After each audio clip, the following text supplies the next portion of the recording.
Hey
everyone, a really warm welcome back to the channel. Well, on this trip, and of course therefore in this video, I'm on a bit of a mission, and that mission is that I'm actually in York, and I'm in York on business.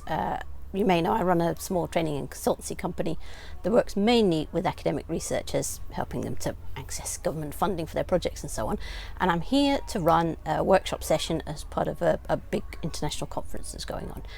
And I thought there was a great opportunity to do a little comparison. So usually for work, I travel train and hotels because universities have absolutely zero places to park anything, let alone a van. So I use trains and hotels and so on. And this time I thought what I would do, because I've managed to get a pitch for the second time in 2 trips. I have no idea how that happened. The gods were looking down at me that day, or rather I made my own luck by checking repeatedly and very often till I managed to get the right spot at the right time. Anyway, I've managed to get a pitch at Roundtree Caravan and Motorhome Club site, which is just outside the city walls in York. So I'm literally a mile. Google Maps says it's about 27 minutes walk. If you've got little legs, it might be 28 or 29 minutes walk, but anyway, I'm about a mile from the conference venue. So I'm just going to leave the van here. I'm not going to worry about trying to park it in the city centre or around the university or anything.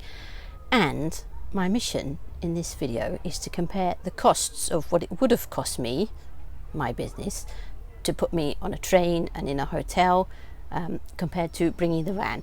And my theory, my hypothesis I should say, because we're testing it now, is that despite the crazy price of fuel in the UK, that actually it's going to work out cheaper to have brought the van, although it will be longer because I don't want to drive having run a conference session, because if you do these things well and you're the person at the front doing all the talking and all the rest of it, it is exhausting.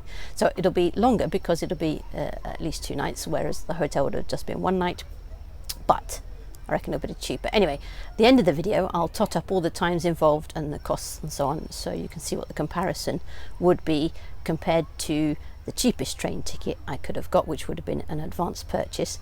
But the problem is, when you run your own business, or certainly the way mine works, I can't buy advance tickets because I know precisely what time I'm leaving the house, but I never know precisely what time train I can get home again, because I know when the session is supposed to finish, and I'm chairing these things usually, so they tend to finish pretty well on time.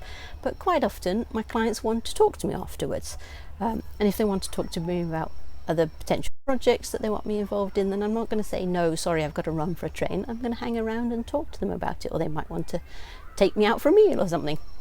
So anyway, advance purchase tickets don't work, but I'll go through all that sort of detail at the end. Anyway, right now it is time for me to go and get dressed. So let us see if the magic of the internet will work, and I'll suddenly be suited and booted. You ready? Here we go. It work? Well, suited, booted, and ready to go. It's a bit toasty out here, so I think this will come off for the walkover, but you've got to give the right impression, and there's probably air conditioning in the room that I'm working in. So let's go. Oh, you want to come with me? Come on then.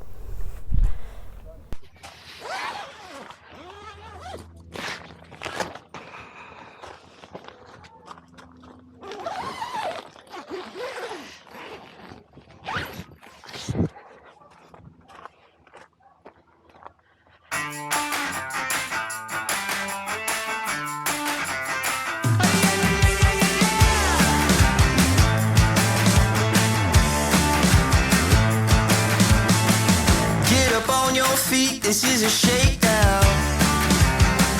Order up that beat just like it's takeout. Show me you got soul inside those new shoes, and you can rock and roll with an attitude. So good, so fresh, just the way you like it. Just the way you like it.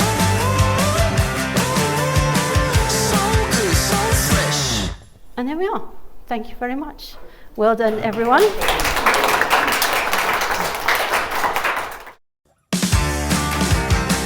You're the new MC, you got the remix.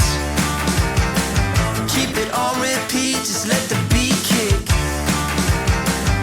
Everywhere you go, you bring the roof down. Everybody knows you got your own sound. So good, so fresh, just the way you like it. Just the way you like it. So good, so fresh. Yeah, you like it, the way you like it. Oh, yeah, you like it, the way you like it now. Yeah, you like it, the way you like it. Oh, so good, so fresh. Get up on your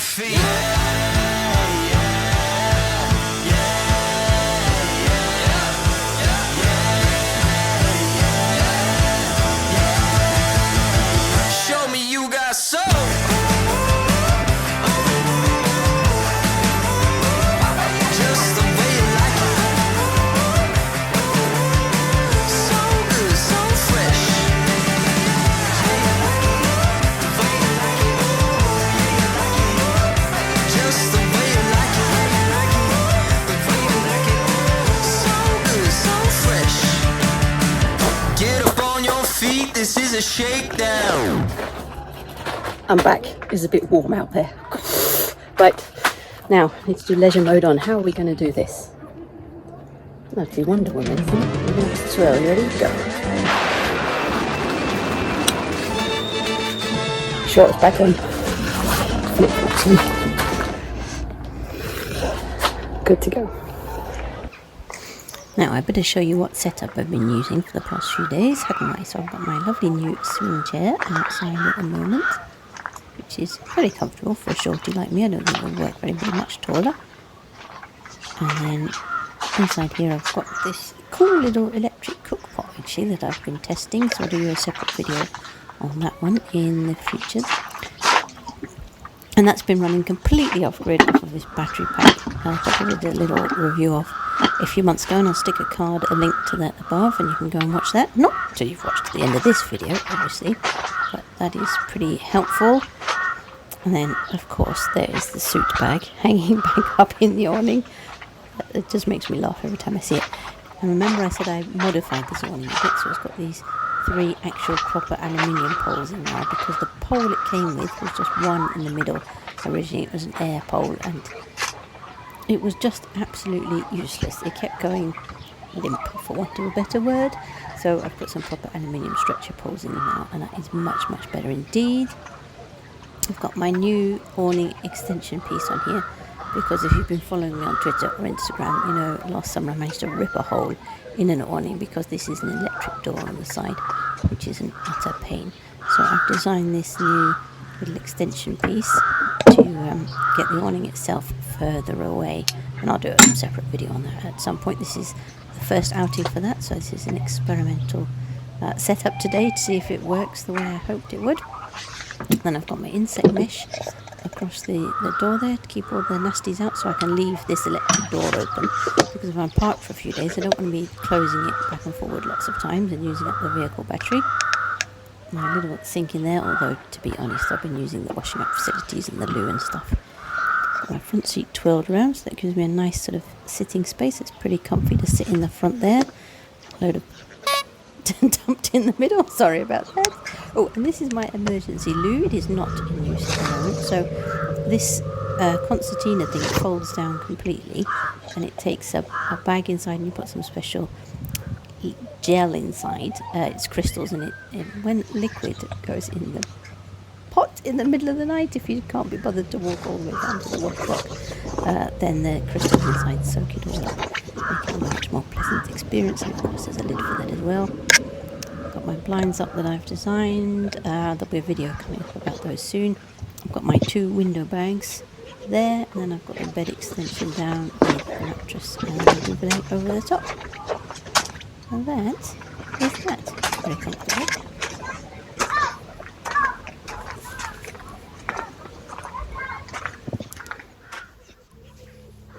And then the kitchen, of course, is round the back. Yes, sorry, there's a video coming about that as well. I've just been a bit busy to get all that stuff edited in the way I want it to.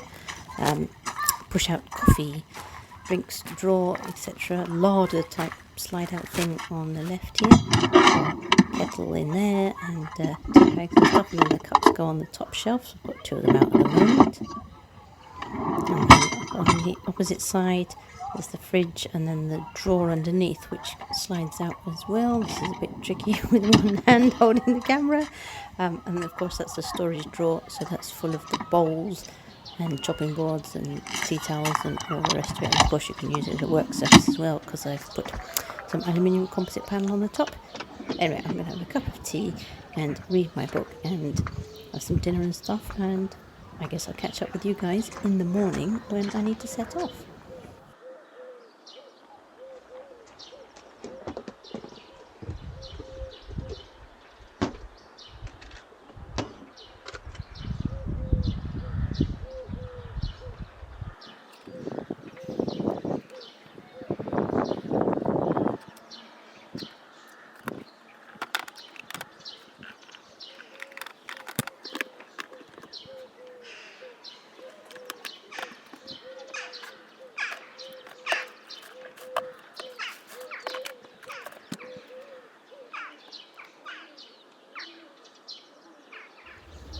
Well, that's it, the last morning.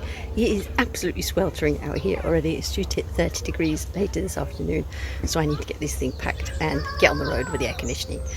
I will come back to you when I get home and tell you all the figures and specs and all the rest of it, and how Campervan plus campsite compares to Train+hotel. So, see you back at home.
Right, I'm home. We have done, wait for it, 506.8 miles since I filled it up on the way out.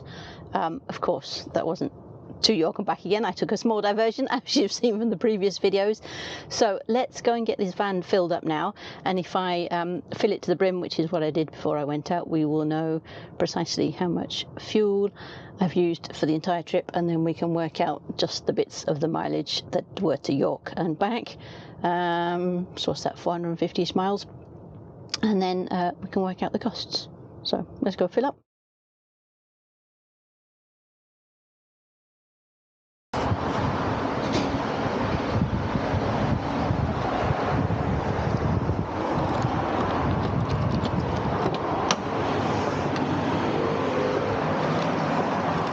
£131. Okay, let's go and reset. 507.4. Set the trip. There we go. Right, we are good to go. Let's wait for this lady.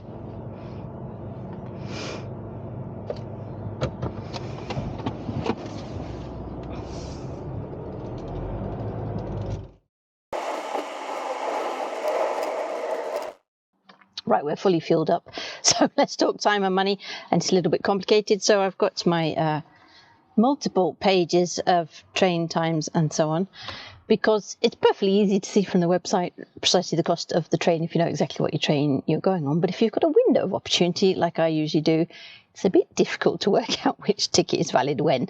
And I've been doing this for 10 or 12 years. Anyway, let's start off with fuel, and then we know what we're comparing against. So I have just spent, let's find the fuel page.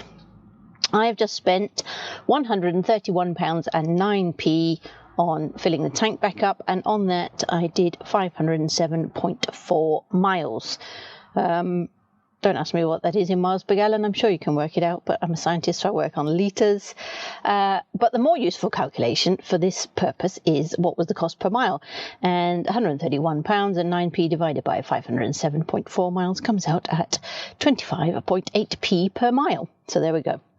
So of that tank full of fuel, not all 507.4 were dedicated to going to York and back. Because, as you know, I took a bit of a segue into Halifax to go and do a bit of flash mobbing. Anyway, that's in another video.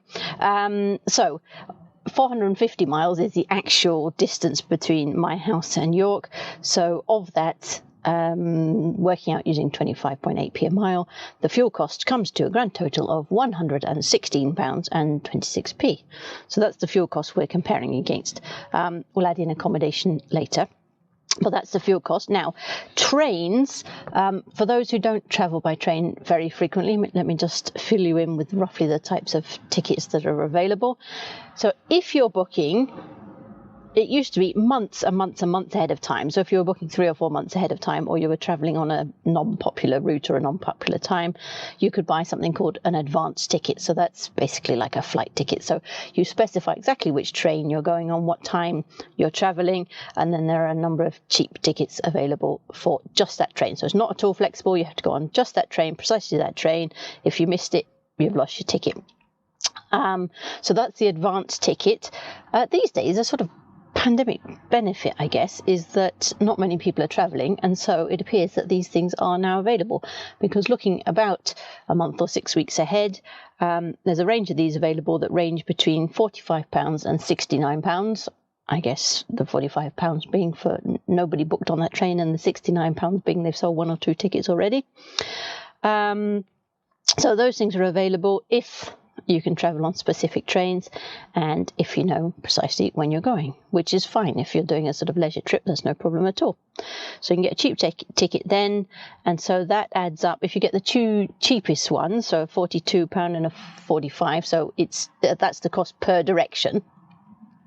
So the cheapest available for that for about a month or 6 weeks' time is £87.10.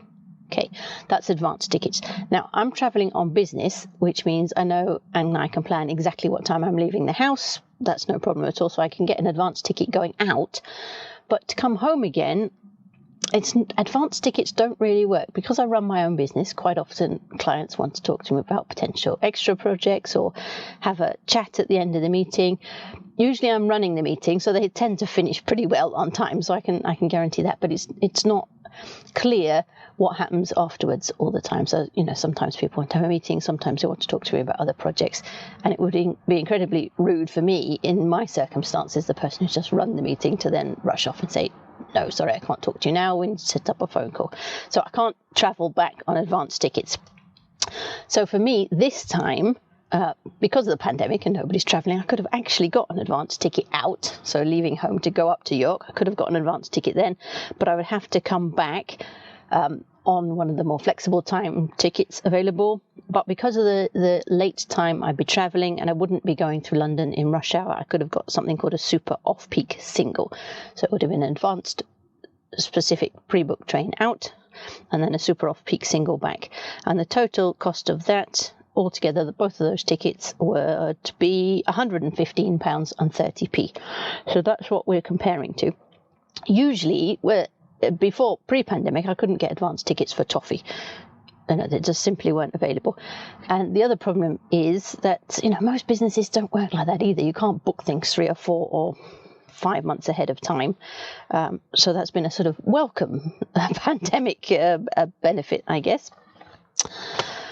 The other problem is that is that not how a lot of businesses work, but I work almost exclusively with academics, and quite often they're very busy thinking big and important thoughts about mind-bending stuff and the sum total of human knowledge, that the day-to-day minutiae of organising stuff and booking people in plenty of time doesn't happen so well. We're all good at some things, and if you're good at thinking big thoughts about life, the universe and everything, you might not be so good about booking the person you want to help you get the grant to work that out. Anyway, so usually advance tickets do not work for me at all, which means I have to use some of the normal tickets that are available. So there are 3 classes of normal tickets available depending on what time you travel, and the timing differs a little bit for different routes, so that's why it's difficult to work out actually what ticket is valid when.